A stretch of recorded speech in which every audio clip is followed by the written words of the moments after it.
Welcome to the old-lumens channel. I have a review and teardown of a Palight flashlight tonight. This is the Palight GS2600 Night. Okay, it uses a USB charger to charge up the batteries. The batteries are built in. This is a single MTG2 Cree LED. It's a smooth reflector. It has an AR coated glass lens. It's sort of a gray, dark gray color finish.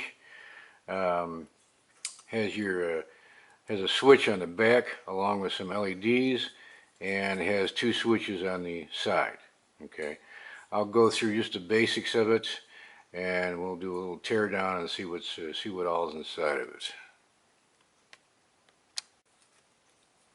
Okay, the light itself, I'll give you a little bit of specs on it. It's given in the little manual or the little paper that comes. This is in Chinese, so I can't tell you a heck of a lot about it. The diameter, 62 millimeters. Okay, the reflector measures like 60 millimeter OD, and so does the lens.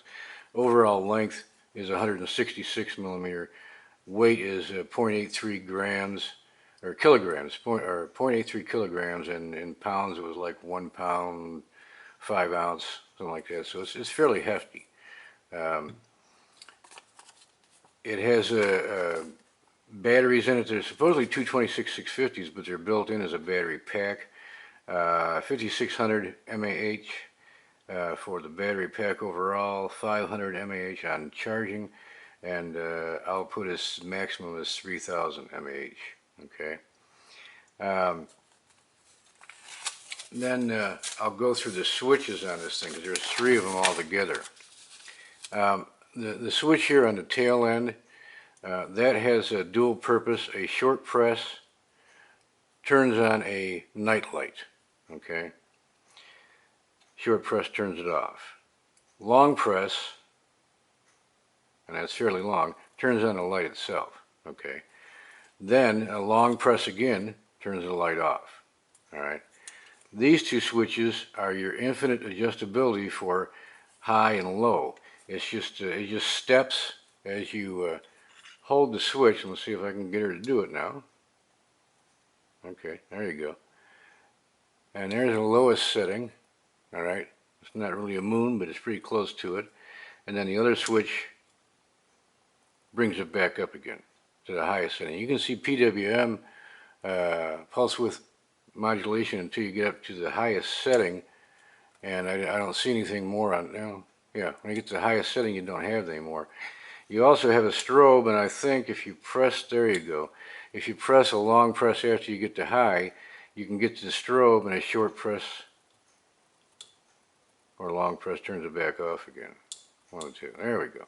Short press turns it back off, and you're back into your normal stepping mode. Okay, and then a long press on the back switch will turn the light off. Okay, so that's how the switching works. Now it's charged. It has as I say, it has a battery pack inside. This is your charging port right here. It's a bare charging port. It doesn't have a rubber cap or anything like that. It has a little charging cable that it comes with, USB, and you just plug that right in there like that, and you then take your USB. I got a USB wall charger right here instead of plugging it into a computer, and now you see that there's a blue light on. Okay, that blue light means it's charging. When the blue light goes off, it's fully charged. There's a red light. You get a little red light when the battery is really low. Now it says for a full charge it takes 16 hours. And I'll tell you what, I've had this charging for about 7 or 8 hours, and the blue light's still on, so I believe the 16 hours is correct. That's a long time for a charge. Anyways, other little features on it is it does have the screw-in threads here for like a mounting, camera mount style on a tripod. It has a little adapter along with that. It has a pretty nice padded arm or neck band for holding it, for carrying it. It's like a carry strap. I think it's just a shoulder strap, basically is what it is. Got a little zippered compartment here on the shoulder strap. And then on the back end of the shoulder strap here to hook to the light, you have basically a tripod mount, and you screw that into your tripod mount extension here, and that's where you can hang the light over your shoulder. Okay, and this is really hefty. I mean, it's not ever going to break apart, that's for sure. It also comes with a case, a little padded case. Okay, and that the light fits inside this padded case, and you just tighten it up. That also has a strap right here, so you could hook it to a belt, or you could put it in your hand, however you want to do it. Also, really funny, sort of funny, is it come with a second padded case. And I thought to myself, well, why in the world would it come with a second padded case? You know, I already got one. Well, you know, when you look at the description on GearBest, and I'm sorry, I apologize, GearBest is where this came from. It says two padded gloves, or two gloves. Well, I think that's what they're talking about. You get two padded cases. I think that's where the two gloves come from. I think they're mistaken about the gloves, unless you're going to use your glove like this, which I don't know. I guess you could. It's a mitt. It's an oven mitt. But anyways, I think that's where the two gloves come from. Pretty strange.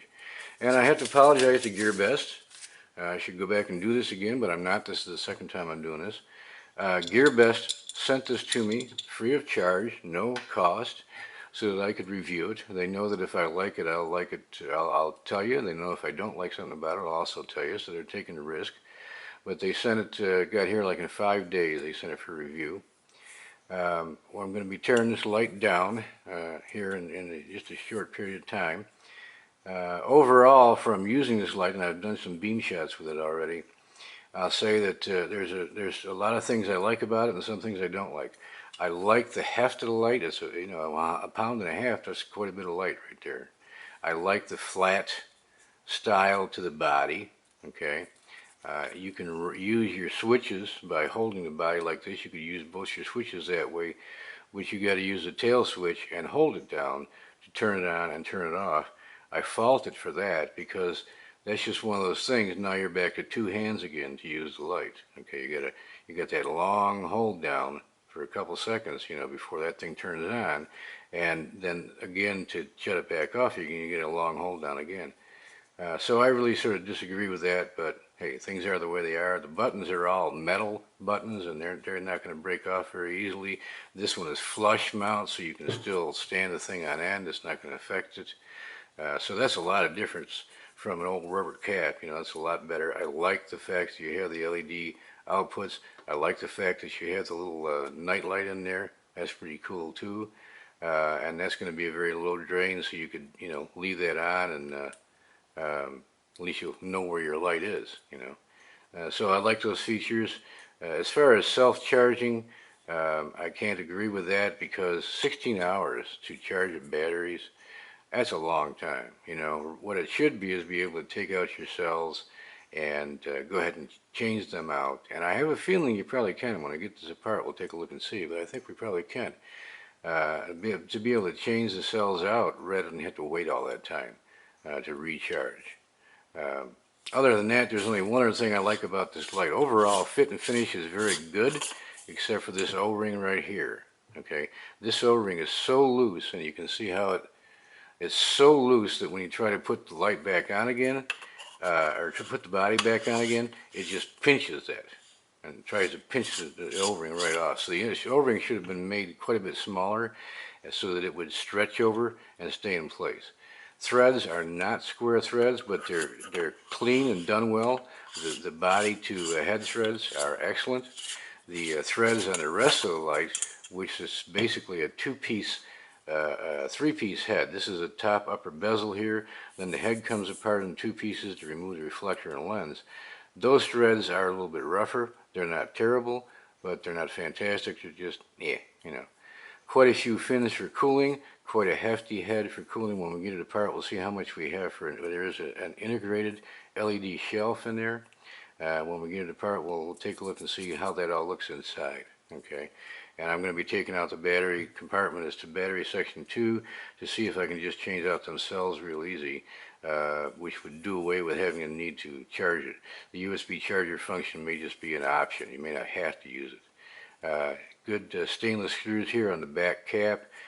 These screws here on the driver are brass. I would have hoped they would have used stainless on those too, but they are brass, so you got to take a little easy on them.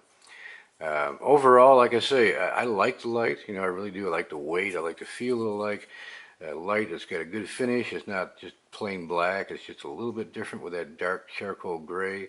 I like the color. It's a nice looking light, and the infinite adjustment for high and low. You know, that's fine with me. I like a stepped light like that. And it does have a memory, from what I see, anyways. Well, it came back on high. I didn't look to see if it would come back on low. I guess I should probably apologize for that. Let me turn it down real quick, or turn it on real quick here, and I'll run it down on low, okay, and then I'll shut it down, okay, and then I'll turn it back on again,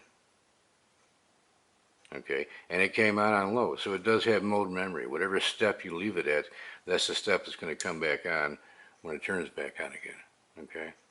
So that's what you get right there in a nutshell.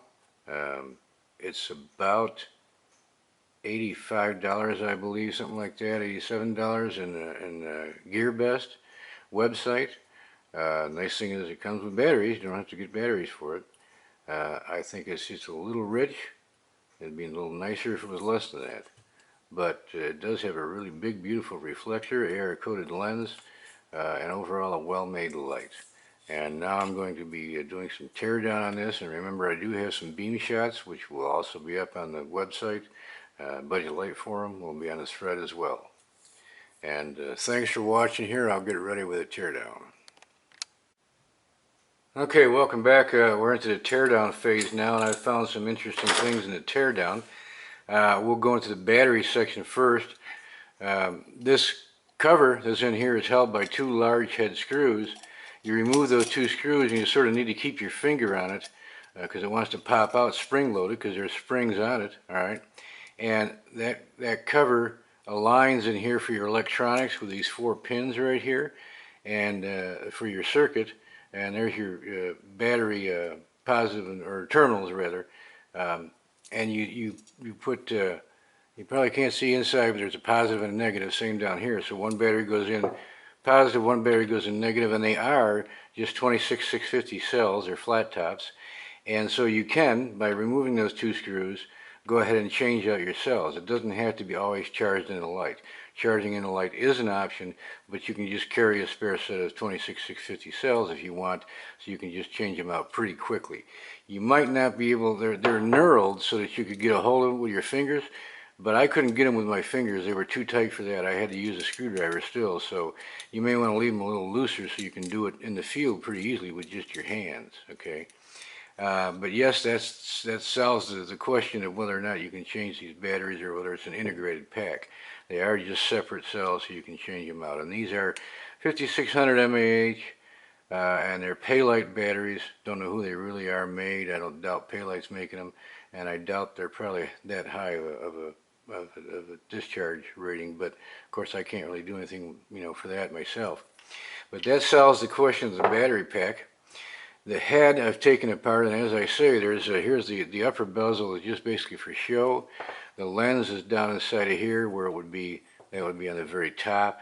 And the interesting thing about the reflector is it's threaded. It screws in to the top part of that head. That's a threaded in reflector, so you tighten the reflector right down against the lens and O-ring, just turning it in like that and take it out that way. It's a nice reflector, done really well. It's about 57 millimeter ID and about 53 millimeter overall length, so it's a deep reflector, not a super large reflector, so it doesn't give you a huge, or it doesn't give you a small spot. It gives you a fairly big spot. Okay, it is a smooth reflector, so you're going to still see those little bright and dark patches on an MTG2, but you hardly notice it on anything except for a white wall. If you're white wall hunting, you're going to see it. If you're not white wall hunting, you're not going to care, really. Out there in the field, it works great, so you'll never notice.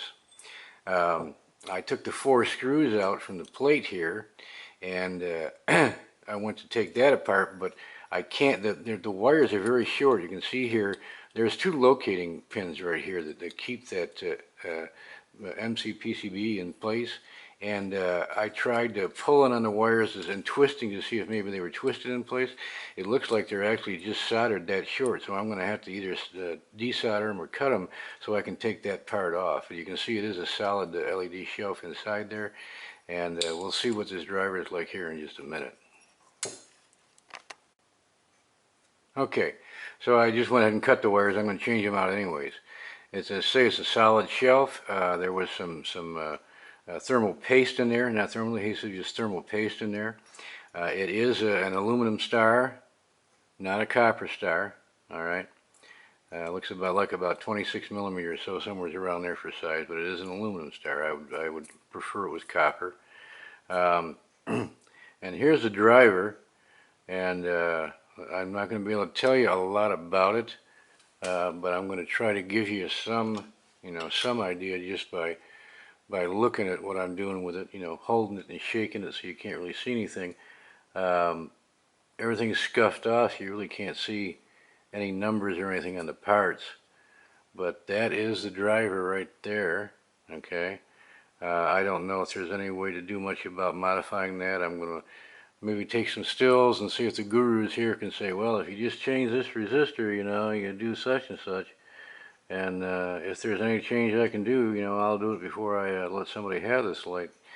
But that's the driver, and then the other side, of course, is the contact plate for the. And you can see right here already, this one contact. See, these contacts are tiny, and see how that's bent a little bit already? I've put no pressure on it at all. They are spring-loaded, but you can see one's already got a little play. There's a little play in the other one. I'm concerned that they're going to bend or break. Now I greased this plate here a little bit so that as you turn the body on, as they rub, that it wouldn't put stress on them by having a little grease on there. But I am concerned that that is another little fault that they should deal with. Okay. Anyways, that's your basic teardown of everything right there. Again, I'm going to say overall, I think it's a well-made light. I think it's not excellent. I think it's not terrible. I think it's good. Okay. There's just a few things I don't like. These O-rings, this O-ring for the head to body is too large, and it gets pinched when you try to screw the body onto the head. The O-ring also, from where the head goes together, the two pieces of the head go together, same thing. The O-ring's too large. It needs to be smaller so it's stretched tighter so it doesn't pop up when you turn them together. The fact that it has to use a tail cap switch for on and off, it's one of those niggles. I just don't like it. I think these pins are a little bit too weak and they may be a problem. But overall, the electronics is pretty good. I like the stepless design for your modes and the separate long press to get a strobe. I think that's fine. That's about it. I mean, the good points, like I say, it's got a great aluminum reflector. It's nicely coated and polished. It has a nice air-coated lens, and just the feel of it and the weight of it, I really like the light from that standpoint. And the finish is good too. So that's all I really got to say. Since we can go ahead and change cells out, on this thing, which I was worried about. That makes all the difference for me. It makes it a lot easier for the average person to have a spare set of batteries and use this light. So anyways, thank you very much for listening to all my meanderings and wanderings. And good night.